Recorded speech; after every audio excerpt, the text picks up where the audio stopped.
Densus 88 anti teror Polri telah berhasil melakukan penangkapan saudara TB alias Upik Lawanga. Bunker itu kita bangun, maksudnya untuk pembuatan senjata juga itu kemarin.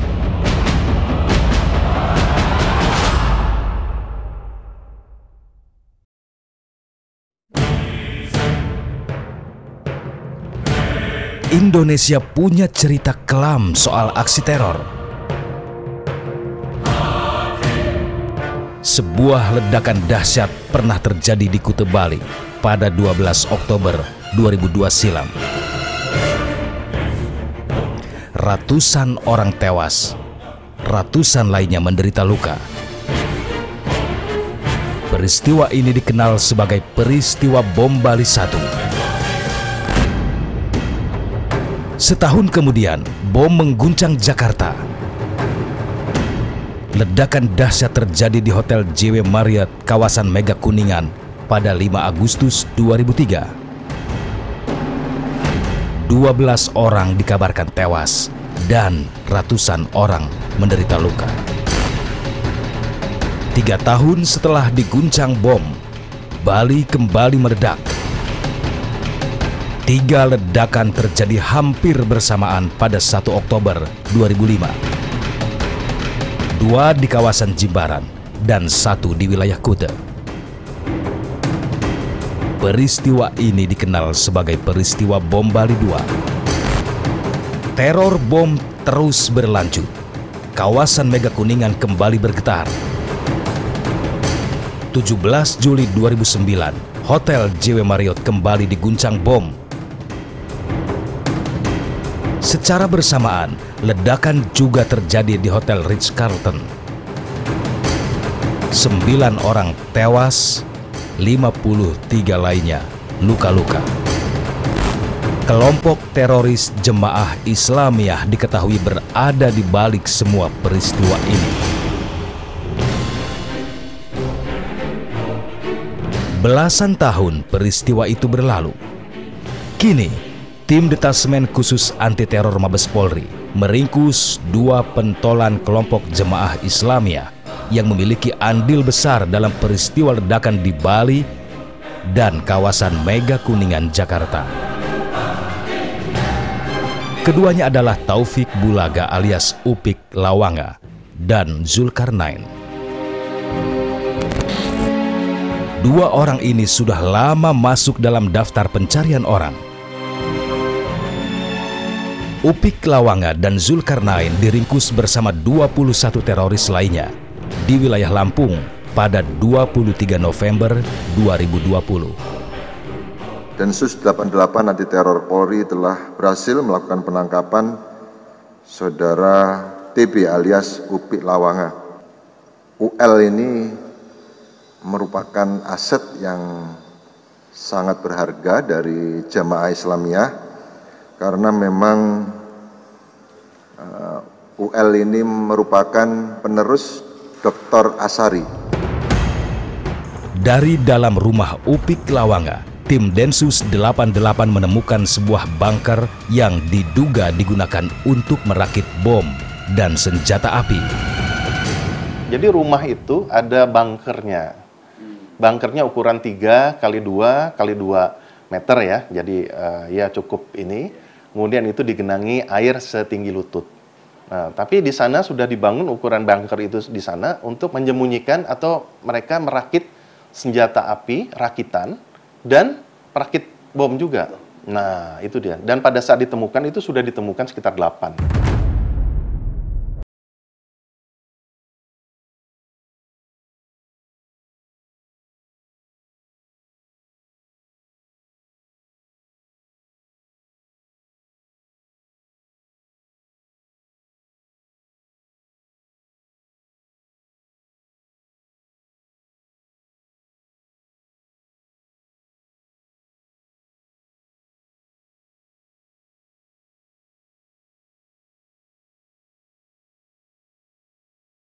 Upik Lawanga berternak dan menjual bebek.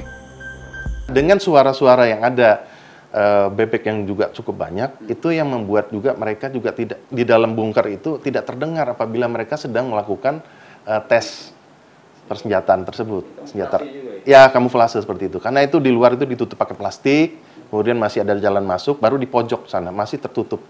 Nah, nanti uji cobanya di sana. Bahkan kedap pakai air itu untuk bunyinya supaya bisa tidak terdengar dengan suara bebek itu. Dan masyarakat tidak tahu sama sekali.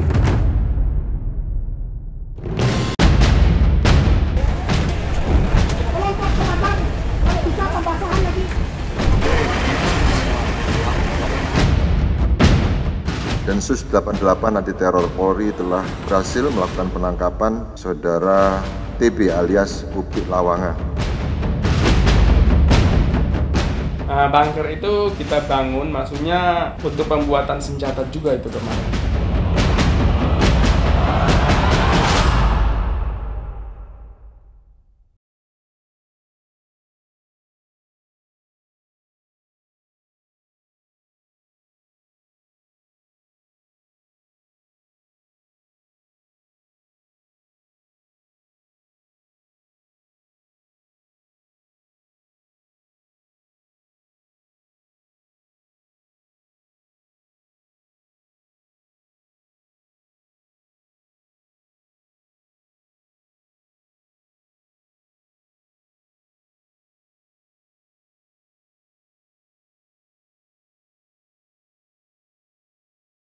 Dijual. Sebelum ditangkap ya jamaah di masjid itu paginya, subuhnya ketemu jamaah lah, siangnya itu ditangkap itu. Hari-harinya sama orang desa sini baik-baik. Habib di masjid tiap hari tiap sholat terus, tapi sehabis sholat ya langsung pulang.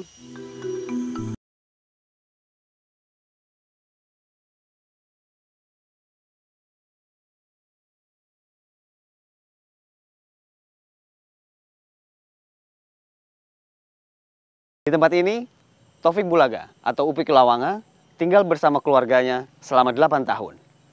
Di sini, dia mengganti identitasnya menjadi Safrudin, hingga warga di sekitar mengenalnya menjadi Udin Bebek.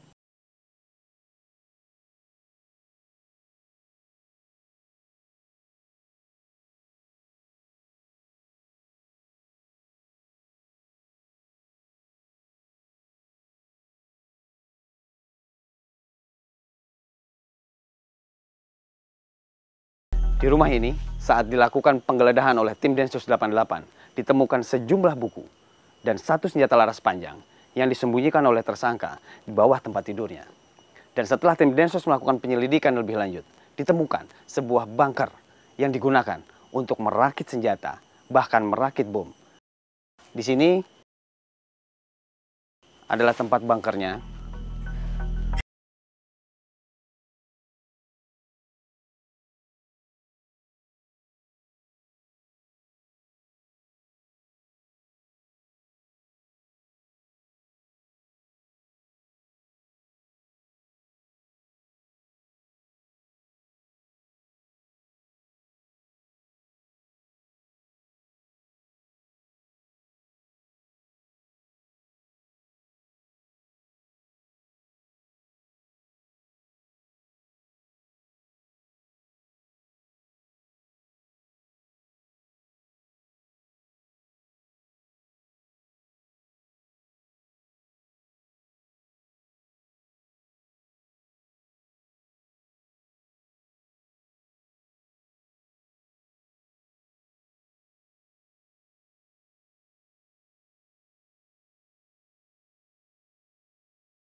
Seperti kondisi sekarang, untuk kondisi sekarang saya tidak memungkinkan untuk bisa masuk ke dalam bunker. Upik Lawanga bukan orang sembarangan di kelompok Jamaah Islamiyah. Ia merupakan aset bagi kelompok Jamaah Islamiyah, sekaligus orang yang bakal menggantikan Dr. Azhari karena keahliannya dalam merakit bom dan senjata. Dr. Azhari adalah teroris asal Malaysia yang tewas dalam penyergapan di wilayah Batu, Malang pada 9 November 2005. Dan inilah rekam jejak Upik Lawanga selama bergabung di kelompok Jamaah Islamiyah. Di tahun 2004, ia melakukan pembunuhan terhadap Helmi Tembiling, istri anggota TNI Angkatan Darat di Poso. Di tahun yang sama terlibat penembakan dan pengeboman Gereja Anugerah. Terlibat kasus bom di gelanggang olahraga Poso pada 17 Juli. Dan bom di Pasar Sentral pada 13 November 2004. Di tahun 2005, Upik Lawanga juga terlibat dalam kasus bom Pasar Tentena, bom Pura Landangan, serta bom Pasar Maesa. Di tahun 2006 terlibat aksi bom Termos di Tengkura, bom senter Kaua, dan penembakan sopir angkot di Mandale. Berikut pengakuan Upik Lawanga setelah ia diringkus tim Densus 88 Mabes Polri.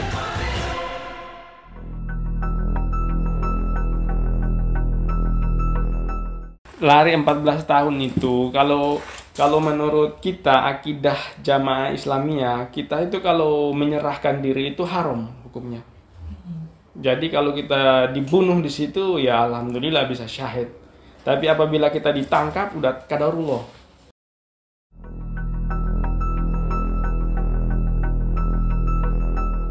Nah, bunker itu kita bangun, maksudnya untuk pembuatan senjata juga itu kemarin. Dari tahun 2016 itu udah macet itu pembuatan. Nanti 2020 ini baru mulai jalan lagi. Itu aja kondisi alatnya itu seperti yang ketangkap itu kan nggak maksimal itu.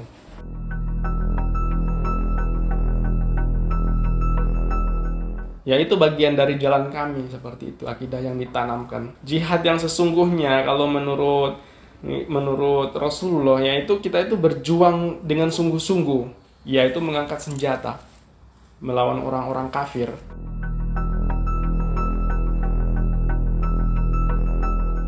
Kalau itu ada yang bersifat pribadi, ada yang bersifat dari jamaah.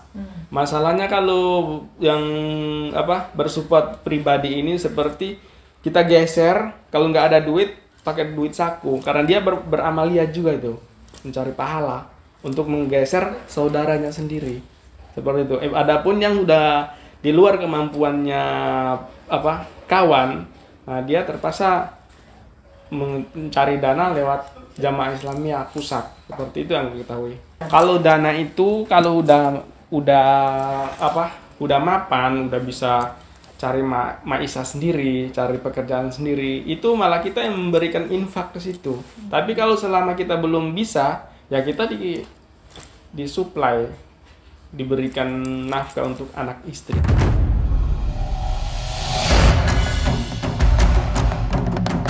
Dari catatan kepolisian, ledakan yang terjadi di Hotel JW Marriott, Hotel Ritz-Carlton, dan Bali menggunakan bom hasil rakitan Upik Lawanga. Setelah 14 tahun buron, sang profesor ini akhirnya tertangkap di wilayah Lampung pada 23 November 2020.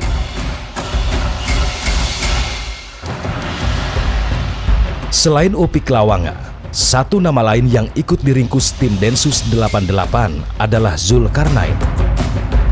Posisi Zulkarnain juga tidak kalah hebat dengan Upik Lawanga.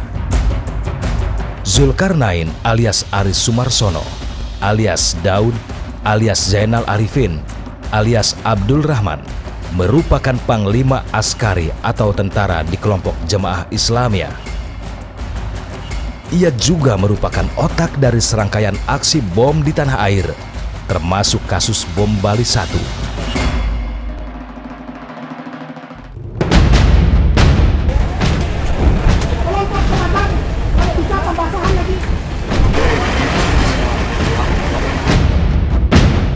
Densus 88 anti teror Polri telah berhasil melakukan penangkapan saudara TB alias Upik Lawanga. Bunker itu kita bangun, maksudnya untuk pembuatan senjata juga itu kemarin.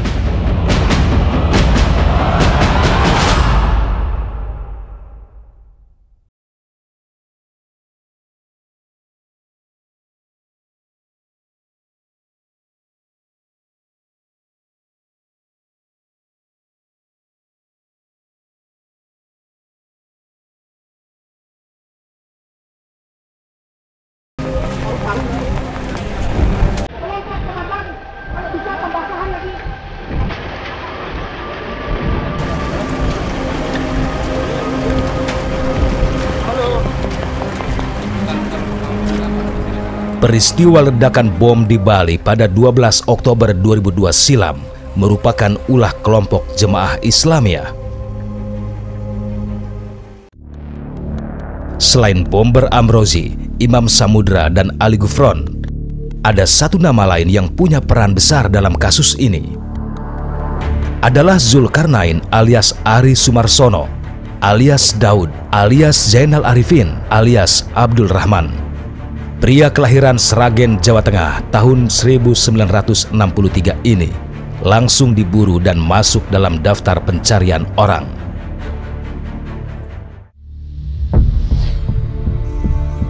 "18 tahun diburu, Zulkarnain akhirnya tertangkap di wilayah Lampung Timur pada 12 Desember 2020. Di rumah inilah persembunyian Zulkarnain terbongkar. Rumah di Gang Kolibiri, Toto Harjo, Purbolinggo, Lampung Timur jadi saksi bisu penangkapan pemimpin kelompok Jamaah Islamiyah ini. Kalau bapaknya sih emang jarang-jarang, istilahnya ngobrol-ngobrol tuh jarang. Kalau ibunya sih biasa ngobrol-ngobrol sama kita, itu sering ngobrol. Pasca penangkapan, pemimpin kelompok Jamaah Islamiyah ini akhirnya buka suara.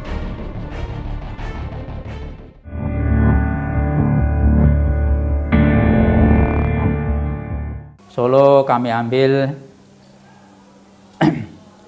jadi ada Sawat atau Sarjio, kemudian Umer, kemudian dari Kudus Ilyas, kemudian dari Pemalang Abdul Matin, dari Jakarta Nuaim, Tuan Zarkasi, Usman, kemudian dari Jawa Timur Ali Imron, Mubarok, Amrozi, Usman. Itu yang pertama kali kami kumpulkan untuk anggota tim KHOS itu.